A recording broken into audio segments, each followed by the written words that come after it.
So I'm working in the side of the road and walking by the machine, grinding asphalt, and I think the machine jumps and jump over my foot, and that's all I remember.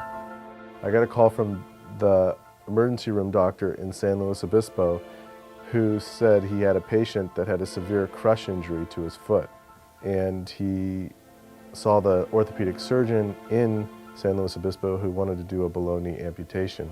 The patient and his family wanted him to have a second opinion, and they asked if we would take him in Santa Barbara for evaluation. Joel was admitted under the trauma service, and I took him to surgery that night. My biggest concern was having his foot live. The doctor came in later after a week, and they saved my foot. I'm really glad to hear that. With the hyperbaric chambers at the Center for Wound Management at Goleta Valley Hospital, we have the option to avoid amputation. The next day, we transferred him to Goleta Valley Cottage Hospital. We had the infectious disease doctor treat the patient, and we started him in hyperbaric oxygen treatment right away. We put two things in that chamber. We put the patient in 100% oxygen. We then pressurize it to about 2.5 times normal.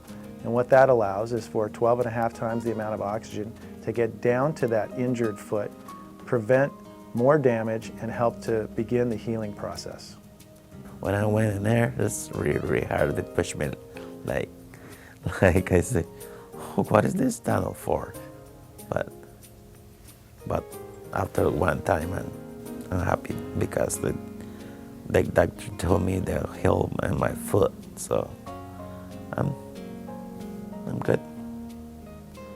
The end result is that he is able to walk with minimal pain, without an assistive device, and is walking 2 miles a day now for exercise. When I first saw the photographs of his foot and the x-ray, I had to agree that this was going to be a tough process to go through for him. Joel was just an amazing person. He had the right attitude from the very beginning that he was going to get over this.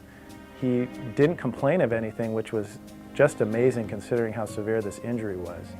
I think he was an inspiration to all of us who took care of him, of how he had such an apparently severe, debilitating injury and how he was able to go through this whole process and see it through to the end and have such a remarkable result.